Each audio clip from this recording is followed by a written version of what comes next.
Anak-anakku kowe Gareng Petruk Bagong Reneo padha tak tuturi. Sak temene tujuane manungsa padha urip ana alam donya. Padha ngrasuk sing jeneng agama kuwi uripe kareben ora rusak, ora remuk, ora ajur, ora bobrok.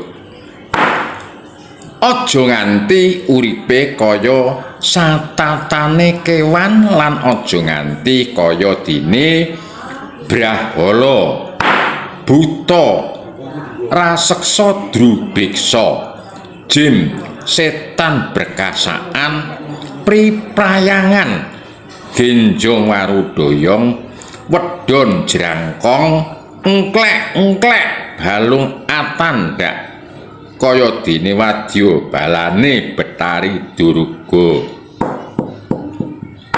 Awit jeneng agama kuwi kuwi ora, agama kuwi rusak.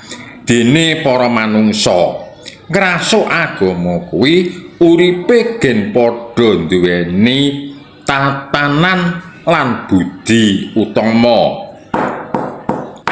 Duweni jati diri jejere manungsa, duweni rasa kamanungsan, duweni akhlak budi pekerti, duweni tepa sarira, duweni unggah-ungguh tata krama, duweni rasa rumangsa, lan duweni rasa rumeksa sen isining alam iki kabeh.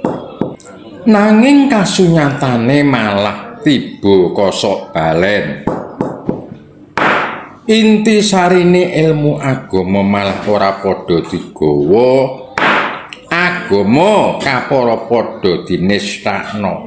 Agama padha kanggo alat, kanggo piranti, kanggo godha, kanggo alesan lan pawadan, kekudung aling-aling nggone padha tumindak nista budi candala, watak angkara murka. Nyerang kono nyerang kene, nabrak kono nabrak kene, ngluputke kono ngluputke kene, nyaci kono nyaci kene. Kaya-kaya dadi manungsa kang paling bener dhewe. Tembunge kasar agal, kasar kaduk bedugal, kurang ajar gal ugalan. Seneng padha ngendak gunaning liyan, menang-menangan, mahambek hadigang hadigung, hadi guna. Uteke wis padha kuwalik. Tole sing jeneng wong nyandang agama kuwi kudu gelem ndudah nduduk nduduki piwulange agama kang katulis ana sajroning kitab.